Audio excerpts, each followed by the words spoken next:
Que a paz de Deus, que excede todo o entendimento, ilumine o dia e a semana de quem nos ouve.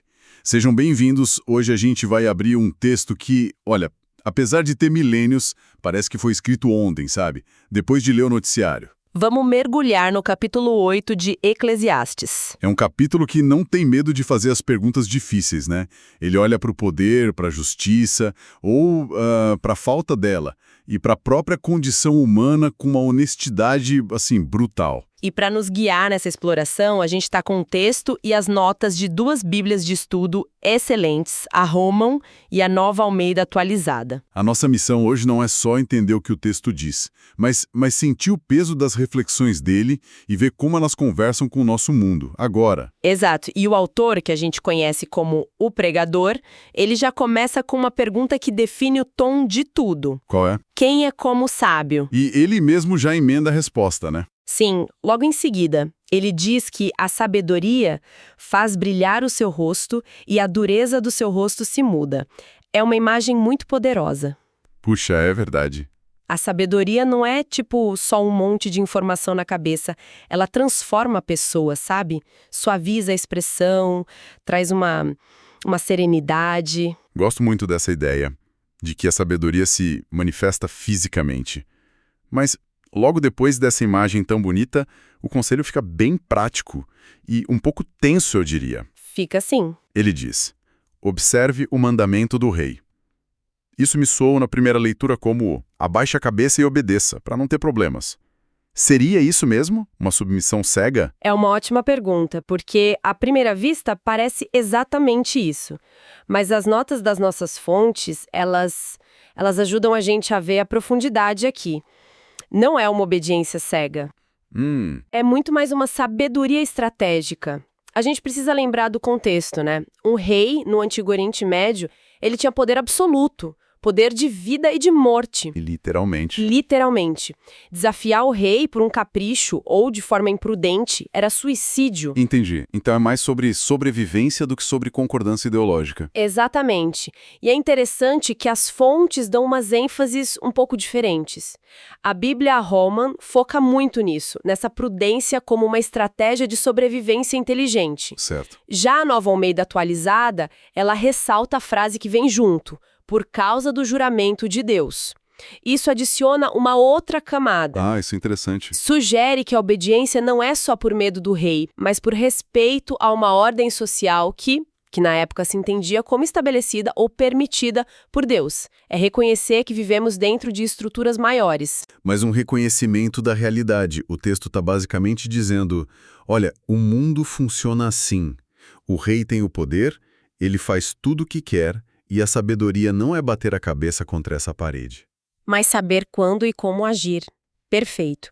O versículo 5 fala que o coração do sábio conhece o tempo e o modo. É tudo sobre timing e estratégia. O sábio não é o rebelde barulhento necessariamente. Não. Ele é aquele que entende o tabuleiro do jogo. Ele sabe que tem hora para falar e hora para ficar quieto. Um jeito de apresentar uma questão e um jeito que só traria destruição. É uma sabedoria de navegação social e política. Navegar nesse cenário já é bem complicado, mas o pregador joga outra camada de complexidade na nossa frente. Ele olha ao redor e parece não reconhecer a justiça que, em teoria, deveria existir. O que ele vê é profundamente perturbador, não é? Profundamente. E a transição é direta. Depois de falar sobre como lidar com o poder, ele começa a descrever o que esse poder muitas vezes produz. E o que é? Ele diz que viu um homem dominar outro homem para o seu próprio dano. E aí ele lança uma das observações mais dolorosas do capítulo, lá no versículo 10. Ele vê homens maus sendo sepultados com todas as honras, elogiados publicamente. Nossa! Enquanto justos são simplesmente esquecidos. É a inversão completa de valores. O vilão recebe um funeral de herói. Isso é o que ele chama de vaidade, certo? Essa palavra que aparece o tempo todo em Eclesiastes. Exatamente. Vaidade, ou hevel no hebraico, que é a palavra-chave. Significa fumaça, sopro, algo que você não consegue agarrar. Algo fútil. Isso. Aqui carrega o sentido de absurdo, de algo sem lógica. É olhar para o mundo e dizer, Isso não faz o menor sentido. E o versículo 14 é o clímax desse absurdo. Que é quando ele diz... Ele diz: há justos a quem sucede segundo as obras dos ímpios, e há ímpios a quem sucede segundo as obras dos justos. Traduzindo, gente boa se dando mal como se fosse má, gente má se dando bem como se fosse boa. Puxa, esse é o tipo de coisa que tira a gente do sério todo dia. Você se esforça, tenta ser correto e vê o desonesto prosperar. O pregador está validando essa nossa frustração. Total. Ele não oferece um consolo fácil. Ele senta do nosso lado e diz: eu também tô vendo isso. É absurdo. E ele vai além. Ele oferece uma análise quase psicológica para a persistência do mal no versículo 11, que é de uma atualidade assustadora. Sim, esse versículo me marcou muito.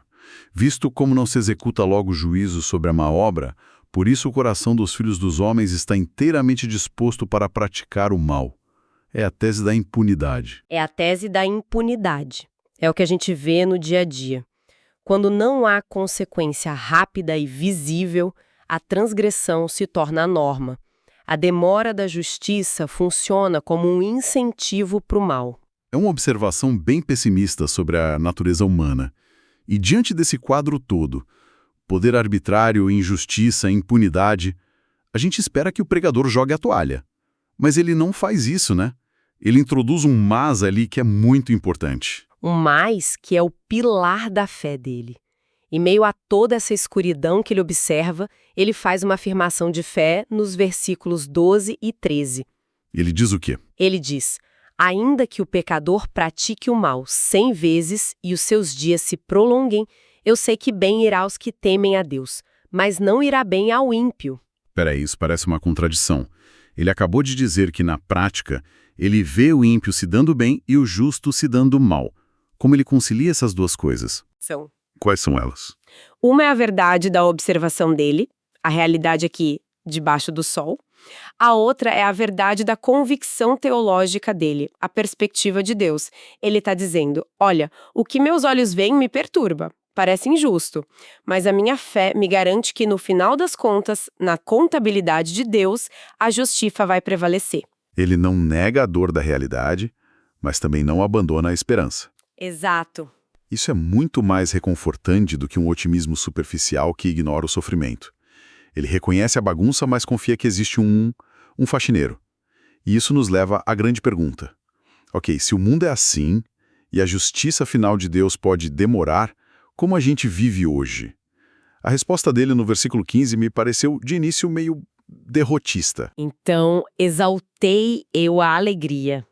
É uma virada de roteiro surpreendente, né? Totalmente. Ele recomenda comer, beber e se alegrar. Minha primeira leitura foi, então é isso. A filosofia do esquece tudo e vamos pro bar. Um hedonismo escapista. É uma leitura compreensível, mas o pregador repete essa ideia várias vezes no livro. E o contexto é sempre o mesmo. A alegria como uma dádiva de Deus. Não é uma fuga da realidade. E o que é, então? É um ato de recebimento no meio dela.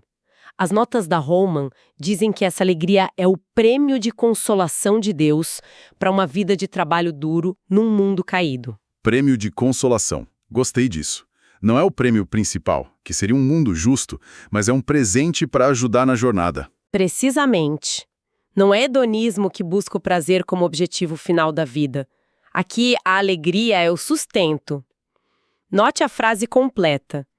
Ele recomenda a alegria porque isso o acompanhará no seu trabalho, nos dias da vida que Deus lhe dá debaixo do sol. A alegria não substitui o trabalho, ela acompanha o trabalho. É o combustível. É encontrar sentido e gratidão naquilo que está ao nosso alcance. Uma boa refeição, a companhia de amigos. Isso, em vez de se desesperar com o que não está. Entendi. Então a alegria não é o oposto da luta, mas é energia para a luta. É quase um ato de resistência. No mundo que tenta nos esmagar, escolher se alegrar com as pequenas dádivas de Deus é uma declaração de fé de que a vida ainda tem valor. Exatamente. É uma perspectiva profundamente teológica. Reconhecer que até as alegrias simples são presentes de Deus, especialmente quando tudo mais parece fora do lugar. Isso muda tudo.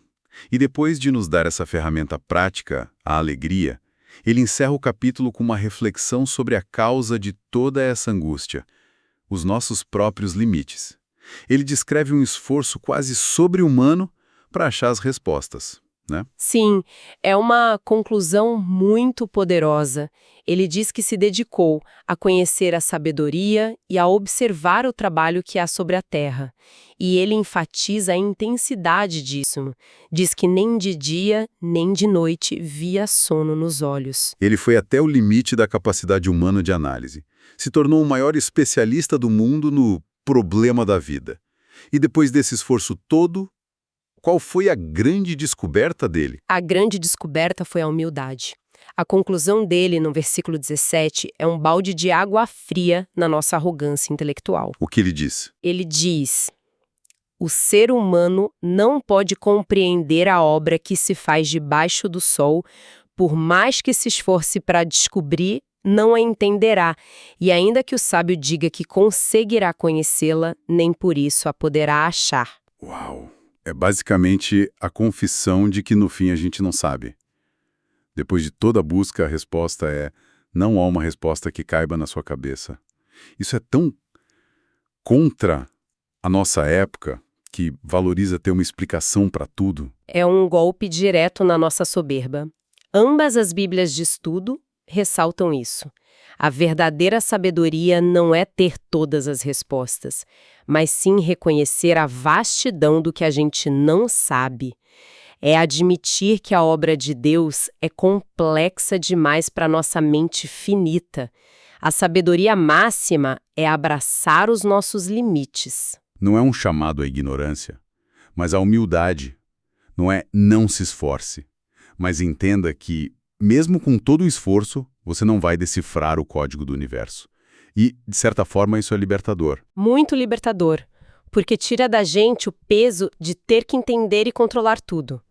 Se a obra de Deus é incompreensível, então eu posso confiar que existe um plano, mesmo que eu não veja o mapa completo. Isso me libera para focar naquilo que o pregador já recomendou. Viver com prudência, lutar por justiça onde for possível. E, acima de tudo, receber com alegria as dádivas diárias. Que jornada em apenas 17 versículos.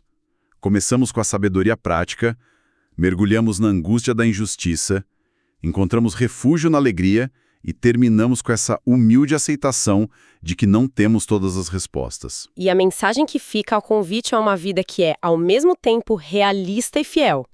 Uma vida que não precisa negar as dores do mundo para confiar em Deus e que encontra sentido não em decifrar os grandes mistérios, mas em viver com gratidão a pequena e preciosa vida que nos foi dada. Isso nos deixa com uma reflexão final que parece muito relevante hoje.